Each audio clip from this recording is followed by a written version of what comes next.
Right నమస్తే welcome to Andhra Prabha. Maoist party కూలిపోయిందా? విప్లవ ఉద్యమం అంతమైందా? నక్సల్స్ అనే మాట వినపడని పరిస్థితులు వచ్చాయా? వచ్చే ఏడాది మార్చిలోపు మావో ఉద్యమాన్ని అంతం చేస్తామన్న కేంద్రం శపథం నెరవేరే పరిస్థితి కనిపిస్తోందా? అంటే అవుననే చెప్పాలి. దశాబ్దాల కాలం నాటి మావోయిస్టు ఉద్యమం చివరి అంకానికి చేరుకున్నట్లుగా అయింది. ఆ పూర్తి డీటెయిల్స్ ఏంటో ఈ వీడియోలో చూద్దాం.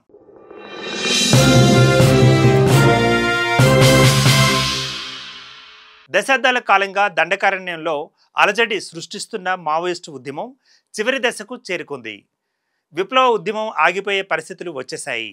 మావోయిస్టు పార్టీ దాదాపు కనుమరుగు అయ్యేందుకు సిద్ధంగా ఉంది. విప్లవ పార్టీ చరిత్ర పుటల్లో కలిసిపోయే రోజు రానే వచ్చింది. కేంద్రం చేపట్టిన ఆపరేషన్ కగార్ యావత్ దేశవ్యాప్తంగా ఉన్న మావోయిస్టులను ఉక్కుపాదంతో అణచివేస్తోంది. అంటే వచ్చే ఏడాది మార్చి 31 నాటికి మావోయిస్టులనే వారే లేకుండా చేస్తామన్న కేంద్ర ప్రభుత్వ శపథం నెరవేరే సమయం ఆసన్నమైంది. ఆపరేషన్ కగార్ భద్రతా బలగాల కుమ్మింగ్తో మావోయిస్టు పార్టీ కకా వికలమవుతోంది. పార్టీలోని అగ్రనేతలు చాలామంది ఇప్పటికే లొంగిపోయారు. మరికొంతమంది టాప్ లీడర్లు ఎన్కౌంటర్లో హతమయ్యారు. దీంతో మావోయిస్టులు బలహీనపడ్డారు. ఈ క్రమంలోనే లొంగిపోవడానికి, ఆయుధాలు వదిలిపెట్టడానికి సమయం కోరుతూ 3 రాష్ట్ర ప్రభుత్వాలకు లేఖలు కూడా రాశారు. ఎవరికి వారు వ్యక్తిగతంగా లొంగిపోయే బదులు సామూహికంగా లొంగిపోవడానికి రెడీ అయ్యామని మావోలు పేర్కొనడం ఇక్కడ చర్చనీయాంశంగా మారింది. ఈ సందర్భంలోనే ఇది ఘర్షణకు సరైన సమయం కాదన్నారు.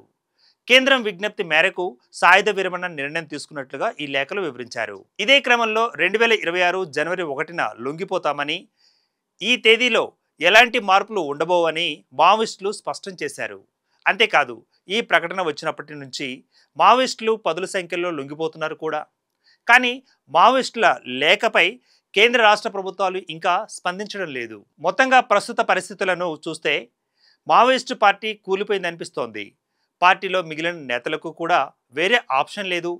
అడవుల్లో ఉండే పరిస్థితి లేదు. వచ్చి పోలీసుల ఎదుట లొంగిపోయి జనజీవన స్రవంతిలో కలవాలి, లేదా ఎన్కౌంటర్లలో అంతం కావాలి. ఈ క్రమంలోనే వచ్చే ఏడాది మార్చిలోపు మావో ఉద్యమాన్ని అంతం చేస్తామన్న కేంద్రం శపథం నెరవేరే సమయం అతి దగ్గరలో ఉందని అర్థమవుతోంది. Keep watching Andhraprabha.